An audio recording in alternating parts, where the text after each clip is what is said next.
દેલવાડાના નારણભાઈ વંશ દ્વારા યુવતીઓને સરકારી ભરતીની તૈયારી અને નિઃશુલ્ક સેવા યજ્ઞ છેલ્લા 8 વર્ષથી ચલાવી રહ્યા છે.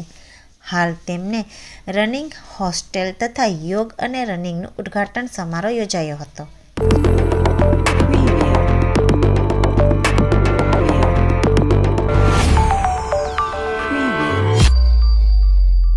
નારાયણભાઈ વંશ દ્વારા પોતાની વાડીમાં કન્યાઓ માટે રનિંગ તથા હોસ્ટેલ, યોગ વગેરે ઉદ્ઘાટન સમારોહ યોજાયો હતો. આ પ્રસંગે ઉનાના ખૂબ જાણીતા શ્રી વેદ પાંચાભાઈ દમણિયા સાહેબ અને નિવૃત્ત કેળવણી નિરીક્ષણ શ્રી દેવશંકરભાઈ પુરોહિતે હાજરી આપી હતી.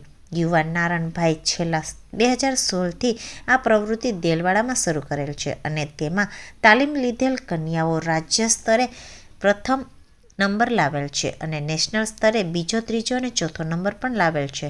નારાયણભાઈ નિઃશુલ્ક રીતે સેવા આપી રહ્યા છે. આ પ્રસંગે યજ્ઞ અને યોગ ગ્રુપના કનુભાઈ ગજેરા, ભગુભાઈ, નિલેશભાઈ મજેઠિયા હાજરી આપી હતી. સમગ્ર કાર્યક્રમનું સંચાલન રાકેશભાઈ દ્વારા થયું હતું. આ પ્રસંગે આ પ્રવૃત્તિમાં અત્યારે ગામના લોકો ખૂબ જ સહકાર આપી રહ્યા છે. અત્યાર સુધીમાં રાજ્ય સ્તરે પર્વતારોહણ એટલે કે ઓસમમાં પ્રથમ નંબર, ત્રીજો નંબર અને ચોથો નંબર લાવેલ છે. ગિરનારમાં બીજો, ત્રીજો અને ચોથો નંબર આવેલ છે. ઝરણાબેન અને કૃપાબેને આવેલા સૌ મહેમાનોનું પુષ્પગુચ્છ આપી સ્વાગત કરેલ અને માનનીય દમણિયા સાહેબનું સંચાલન શ્રી નારણભાઈએ શાલ ઓઢાડીને સન્માન કર્યું હતું. તેમજ ગામ લોકો તથા નારણભાઈના પરિવાર દ્વારા ખૂબ જ મહેનત કરી આ કાર્યક્રમને સફળ બનાવ્યો હતો. શ્રી દમણિયા સાહેબે પોતાના પ્રવચનમાં નારણભાઈને જ્યારે જે કોઈ પણ જરૂરિયાત પડે તો તેમને સહયોગ કરવા માટે જણાવ્યું હતું.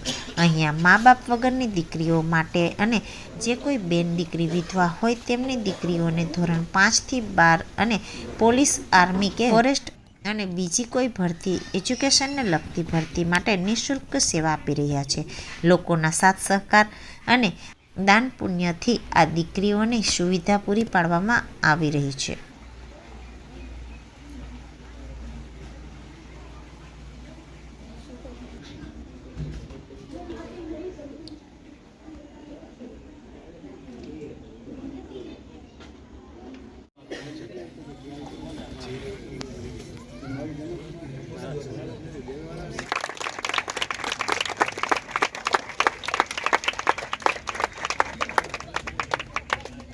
કરતા હતા આપણે હું કરતો એવું નથી, પણ અહીંયા કહેતા એવા કંઈ પુણ્ય આત્મા આપણે સહયોગ આપતા હોય, સૂક્ષ્મ આત્મા આપણે સહયોગ આપતી એના દાખલા છે ગણાય.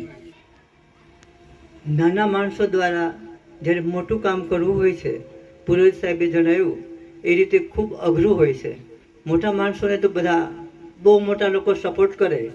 આજે મોદીને કંઈ કામ કરવું હોય તો એ રજૂ કરે એટલે આખા દેશના લોકો સહાય કરે.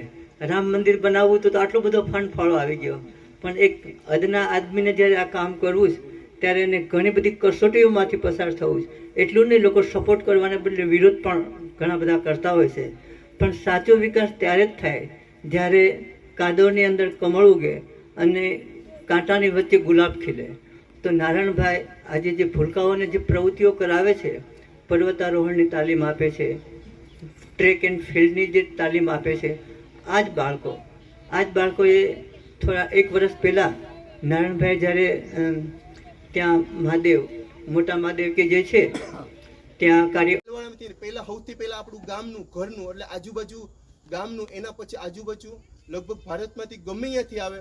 મારી અંદર 40 જણાની કેપેસિટી છે અને જે 1835 થી લઈને 1840 ની અંદર જે અંગ્રેજોએ શિક્ષણ પદ્ધતિ ઉપર બેન્ડ મારેલ છે ને, જે આપણે પહેલા ગુરુકુળ હાલતું, મારી ઈચ્છા છે કે ગુરુકુળ તરફ બાળકોને પ્રેરણા કરે એવી રીતના બધી વસ્તુ શીખવીશ.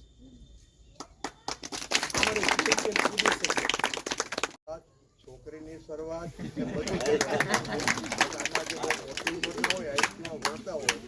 મારા વીડી સાહેબ ને એ બધા મારા વિદ્યાર્થી હતા. એ જમાનાની વાત છે. હવે આજે જે આ થયું એમાં મૂળ પાયામાં છે નારણભાઈ. તો આપણે નારણભાઈનું તો સન્માન કર્યું જ નથી આપણે જોડે. મને લાગે નારણભાઈનું સન્માન કરવું જોઈએ કે કરવું ન જોઈએ. વિનંતી કરું કે પુષ્પગુચ્છ આપીને પણ નારણભાઈનું સન્માન કરે. કામકાજ કરીને 5 બહેનો છે લગભગ. તો આવા લોકોને છે ને, આવી દીકરીને 5-6 બહેનો છે. એ દીકરીને મારે ઘરે છે ને રહેવાનું, જમવાનું, hostel fee, training fee totally વસ્તુ અહીંયા સુવિધા પૂરી પાડીશ. એના માટે આપણે સંસ્થા રજીસ્ટ્રેશન કરેલ છે Shriram Virangana education and charitable trust Delwada. જ્યારે 2016ની અંદર વંશ ધ્રુવ પ્રવીણભાઈ જે આટલો હતો એ 4થા ધોરણમાંથી 5મા ધોરણમાં હું મેકવા ગયો હતો, અને વંશ અભય નાનજીભાઈ મારો સગો ભત્રીજો એ લીંબડીથી અત્યારે 2016થી લઈને અત્યારે 9 વર્ષમાં તાલુકો જિલ્લો રાજ્ય નેશનલ ને અત્યારે ઇન્ટરનેશનલ રમે છે. એ અત્યારે ગાંધીનગર રમાઈ ગયેલ છે અને અમારા પટિયારા રમવા જવાનું છે, અને એની વિઝા માટે એપ્લિકેશન છે. અમારા રશિયા 45 દિવસની ટ્રેનિંગમાં જવાનું છે. વંશ ધ્રુવ પ્રવીણભાઈ આપણે દેલવાનો છોકરો છે. દામભાઈ નાથુ ભગતના છોકરો પ્રવીણ એક્સપાયર થઈ ગયેલ છે, એમનો છોકરો ધ્રુવ.